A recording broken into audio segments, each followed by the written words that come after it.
Hello, and welcome back to the I Come First podcast. I'm your host, Amie Barsky, and guess what? I'm up to something a little different today.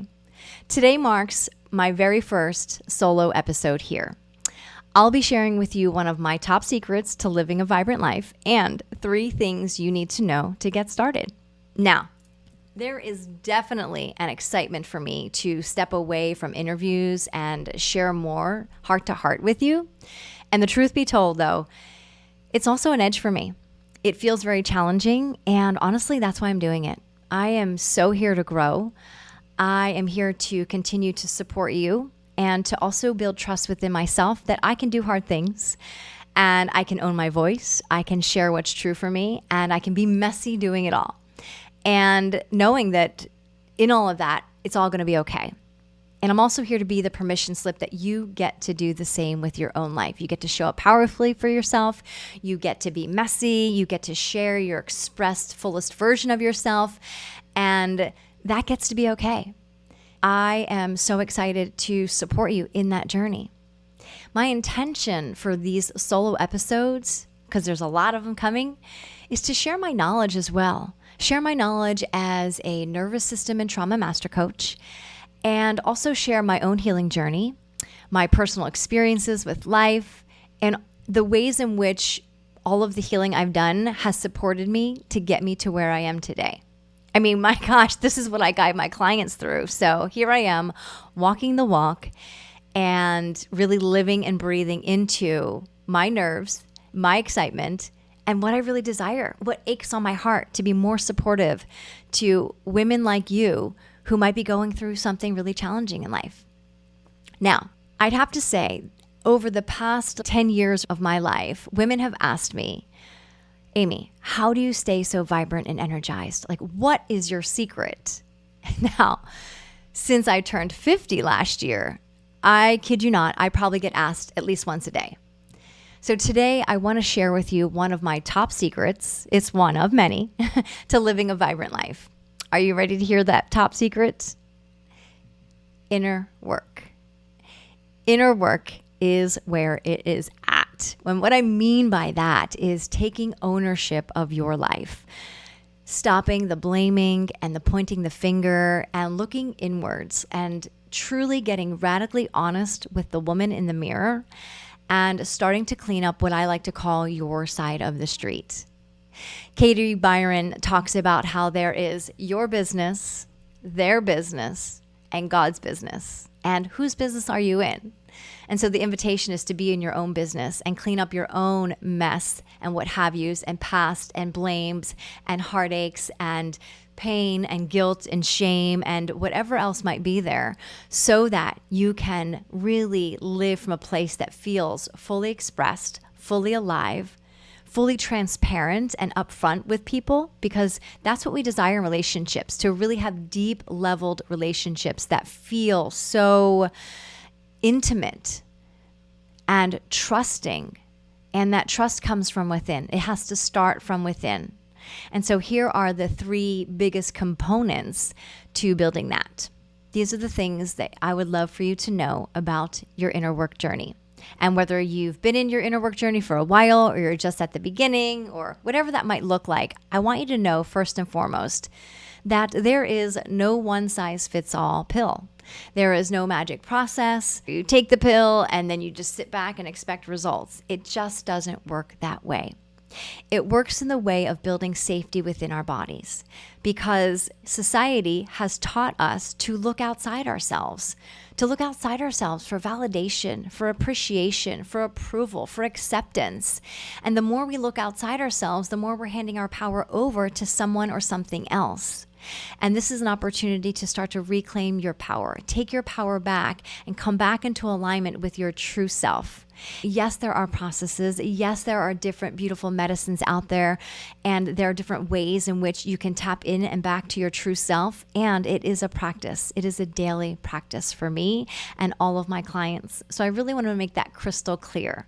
It's so important to understand that it's you building a relationship with yourself and your inner child, all the versions of you, to create that safety to say, I am worthy, period. I add value to the world just by being me, period. The next thing I wanted to share was that healing requires willingness. The willingness to challenge those basic beliefs of what you know, who you think you are. Now, whether you are healing from maybe you have people-pleasing tendencies, maybe you have this self-doubt that keeps lingering over and over again. It shows up in your relationships. It shows up in your business. Maybe you experience anxiety or burnout or even overwhelm. Or perhaps there is a past trauma in your history, your childhood or your young adult life, pain, shame, guilt, all of those. The truth is, all of it is connected. Our bodies don't measure the experiences. They just store the experience.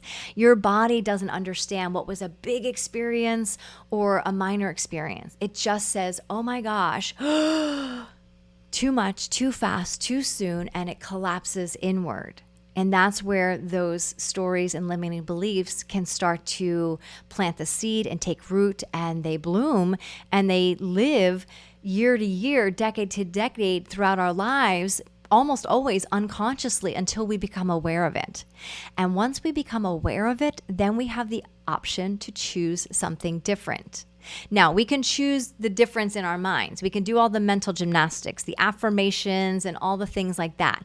What's really important is that you also bridge the gap between your head and your heart, your body, really taking that connection of what you know and asking yourself, well, how does that feel in my body? And we call these felt senses. And when we tap into the felt senses of where that energy is being stored, that's when you can start to, I like to say, dismantle the energy, start to move this out and reclaim that vibrancy that already exists within you. It never really went anywhere. The light got dimmed for whatever reason or for multiple reasons. And honestly, I have lots of clients that sometimes say, well, Amie, I don't remember my childhood. I don't have many memories. We don't need to know the memories. We just get to listen to the body. The body is a living library of every experience you've ever had. Your body is always communicating with you. Like, think about it. Isn't your body communicating with you when you're hungry? When you're thirsty, when you're tired? It's always communicating with you what it needs. So we get to tap into that deeper level of what I call attunement, and tapping into those sensations to see, what is my body communicating? And then we can go deeper into emotions. For me, when I'm feeling angry, my jaw gets really tense. When I'm feeling sad, my stomach feels really heavy or my chest feels really dense.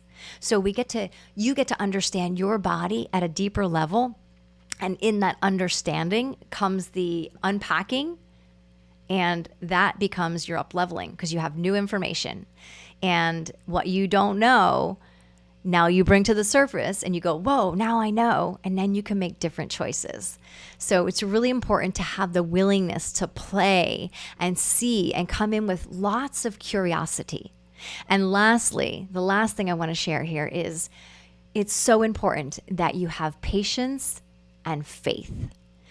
Patience and faith to actually build the trust within your body. Because imagine your body has been, I'm going to use the word dormant maybe for a while. It's been dormant in this particular area for maybe decades. Who knows, right?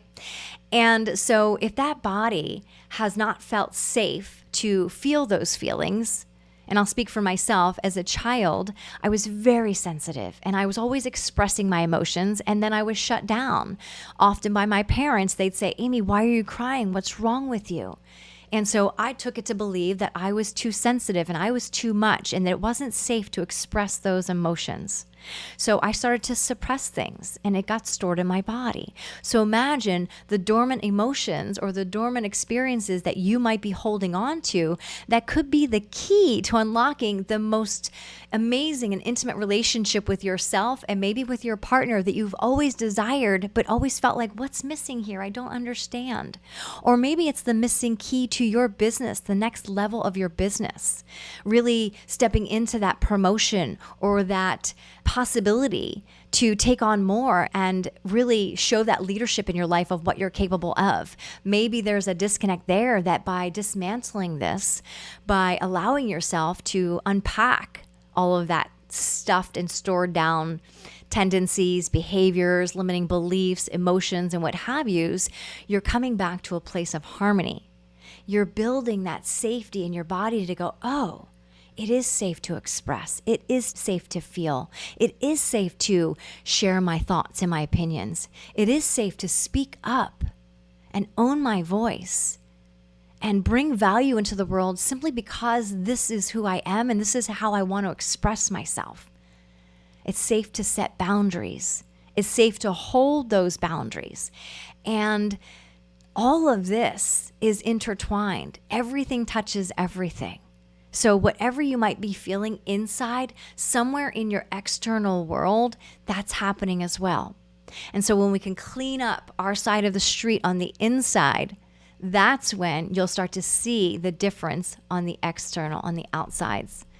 And it always starts from within, coming back to harmony, coming back to that full vibrancy, that it's already there, and you get to turn the dial up. You get to amplify the vibrancy that already exists. It maybe just been dormant for a little bit. So with that being said, my hope is that this serves and supports you in your journey, wherever you're at on your healing journey, that this supports you in turning that dial back up on your vibrancy and allowing yourself to be your fully expressed self.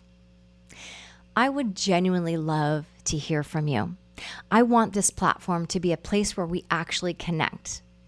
So if you're hearing this right now and this resonates with you, will you please come over to Instagram and send me a DM and let me know, how did this serve and support you? Was it helpful? And what else would you like to hear about here on the I Come First podcast? It is my full honor and excitement to serve and support women in the world in their journeys, wherever they're at. And so I truly look forward to hearing back from you.